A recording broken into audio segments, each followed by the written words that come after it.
जय श्री गणेश। हिमालय द्वारा विवाह के लिए लगन पत्रिका प्रेक्षण, विवाह की सामग्रियों की तैयारी तथा अनेक पर्वतों एवं नदियों का दिव्य रूप में सपरिवार हिमालय के घर आवागमन। ब्रह्मा जी बोले, हे मुनीश्वर, अरुंधति सहित उन सप्त ऋषियों के चले जाने पर हिमालय ने जो किया उसे मैं आपसे कह रहा हूँ। उसके बाद महामनस्वी गिरिराज हिमालय प्रिय पुत्रों सहित अपने मेरु आदि बंधुओं को बुलाकर बड़े प्रसन्न हुए और उनसे आज्ञा लेने के बाद हिमालय ने प्रीति पूर्वक अपने पुरोहित गर्ग जी से लगन पत्रिका लिखवाई और उन्होंने प्रसन्न मन वाले अपने सेवकों से अनेक प्रकार की सामग्रियों तथा उस लगन पत्रिका को बड़े प्रेम से शिव जी के पास भिजवाया। और उन लोगों ने कैलाश पर शिव जी के समीप जाकर उनको तिलक लगाकर वह पत्रिका उन्हें प्रदान की और भगवान सदाशिव ने उन लोगों का विशेष रूप से यथोचित सम्मान किया और प्रसन्नता पूर्वक वे सभी लोग हिमालय के पास लौट आए।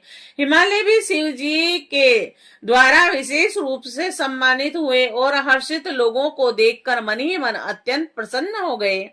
तत्पश्चात उन्होंने भी अनेक देशों में रहने वाले अपने संबंधियों को बड़े प्रेम के साथ सुखदायक निमंत्रण भेजा। उसके बाद उन्होंने आदर से उत्तम अन्न तथा विवाह के लिए अनेक प्रकार की उपयोगी सामग्रियां एकत्रित की।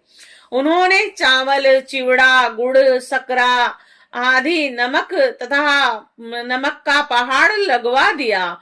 दूध, घी, दही की वापी बनाकर उन्होंने जो आदि का आटा, लड्डू, पुड़ी, स्वास्तिक और सकरा का प्रभुत संग्रह करवाया और अमृत के समान स्वादिष्ट ईश्वर रस की वापी बनवा दी तथा मक्खन, आसवों का समूह एवं महास्वादिष्ट पकवानों एवं रसों का ढेर लगवा दिया और शिव जी के गणों तथा देवताओं के लिए हितकारक अनेक प्रकार के व्यंजन वस्तुएं तथा अग्नि से पवित्र किए हुए अनेक प्रकार के बहुमूल्य वस्त्र, नाना प्रकार की मणियां, रतन, स्वर्ण तथा चांदी और इन द्रव्यों को तथा अन्य वस्तुओं को विधि पूर्वक एकत्रित करके गिरिराज ने मंगलदायक दिन में मंगलाचार प्रारंभ किया। पर्वतों की स्त्रियां पार्वती का संस्कार करने लगी। वे स्वयं अनेक प्रकार के आभूषणों से सुसज्जित होकर प्रसन्नता पूर्वक मंगलाचार करने लगी। नगर में रहने वाली स्त्रियां भी प्रसन्न होकर उत्सव तथा मंगलाचार के साथ अनेक प्रकार के लोकाचार करने लगी।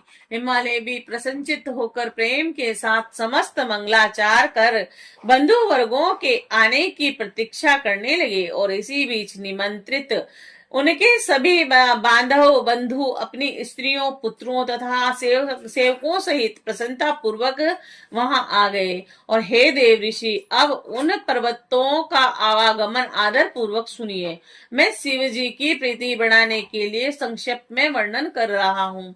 सबसे पहले सर्वश्रेष्ठ तथा महान देवालय नामक पर्वत सुंदर वेश से अलंकृत होकर दिव्य रूप धारण कर अनेक प्रकार के रत्नों से देदीप्यमान अपने समाज तथा कुटुंब के साथ अनेक मणियों तथा बहुमूल्य रत्नों को लेकर हिमालय के यहाँ पहुंचे और संपूर्ण शोभा से संयुक्त मंद्रांचल अपने अनेक प्रकार के उत्तम उपहारों को लेकर अपनी स्त्री तथा पुत्रों सहित हिमालय के पास गए। उदार बुद्धि वाले तथा दिव्यात्मा अस्तांचल पर्वत भी महान शोभा से युक्त हो विविध प्रकार की भेंट सामग्री लेकर प्रसन्नता पूर्वक हिमालय के निकट आए। उसी प्रकार हर्ष उल्लास से संबंधित उद्यानचल भी सभी प्रकार के उत्तम रत्न तथा मणियों को लेकर अत्युत्तम परिवार के साथ आए और मयांचल भी आदर पूर्वक अत्यंत दिव्य रचना से युक्त हो बहुत सी सेना तथा परिवार सहित हिमालय के यहाँ आए। हे तात, दरदर नामक पर्वत भी प्रसन्न हो अपनी पत्नी के साथ महान शोभा से युक्त होकर हिमालय के घर शीघ्र पहुंचे, और निषद पर्वत भी प्रसन्नचित्त होकर अपने परिवारजनों के साथ हिमालय के घर आए। और इसी प्रकार महाभाग्यवान गंधमादन पर्वत भी पुत्र तथा स्त्रियों के साथ प्रसन्नता से हिमालय के घर आए। महान ऐश्वर्य से समन्वित होकर कर्मवीर तथा पर्वत श्रेष्ठ महेंद्र भी हिमालय के घर आए। अनेक प्रकार की शोभा से संपन्न पारी यात्री भी प्रसन्नचित होकर अनेक गणों, पुत्र एवं स्त्रियों को साथ लेकर मणि तथा रत्नों की खान से युक्त हो हिमालय के पास गए। और गिरीश श्रेष्ठ पर्वतराज का क्रांच अपनी सेना तथा सेवकों को लेकर अपने पुत्र, स्त्री तथा परिवार सहित प्रसन्न हो भेंट सामग्री से युक्त हो आदर पूर्वक हिमालय के घर गए। पुरुषोत्तम पर्वत भी अपने समाज सहित बड़े आदर के साथ बहुत सी भेंट सामग्री लेकर हिमालय के पास आए। और नील पर्वत भी अपनी स्त्री तथा पुत्र के साथ बहुत सा द्रव्य लेकर आनंदित होकर हिमालय के घर आए। और चित्रकूट, त्रिकुट, वेंकट, श्रीगिरी और गोकामुख तथा नारद, यह पर्वत भी हिमालय के घर आए। पर्वत श्रेष्ठ विंध्य भी अत्यंत प्रसन्नचित होकर अपनी स्त्री पुत्रों सहित नाना प्रकार की संपत्तियों से युक्त हो हिमालय के घर आए। महाशैल कालंजर अपने अनेक गणों के साथ प्रसन्नता पूर्वक हिमालय के घर आए। कैलाश नामक महापर्वत भी बड़ी प्रसन्नता के साथ कृपा पूर्वक हिमालय के घर आए, और वह सभी पर्वतों की अपेक्षा अधिक शोभा संपन्न थे। वे नारद इसी प्रकार अन्य द्वीपों में रहने वाले तथा भारतवर्ष में रहने वाले जो अन्य पर्वत थे वे सब हिमालय के घर आए। हे मुनि, हिमालय ने जिन पर्वतों को पहले से ही प्रेम से आमंत्रित किया था वह सभी यह सोच कर कि यह शिवा शिव का विवाह है प्रसन्नता पूर्वक आए। और शिवा और शिव का विवाह हो रहा है यह जानकर उस समय श्रोण भद्रा आदि भी नंद अनेक शोभा से युक्त होकर बड़ी प्रसन्नता के साथ वहां आए। शिवा शिव का विवाह हो रहा है यह जानकर सभी नदियां दिव्य रूप धारण करके नाना भांति के अलंकारों से युक्त हो प्रेम पूर्वक वहां आई। शिवा शिव का विवाह हो रहा है यह जानकर गोदावरी, यमुना, ब्रह्म स्त्री तथा वेणिका हिमालय के यहाँ आई।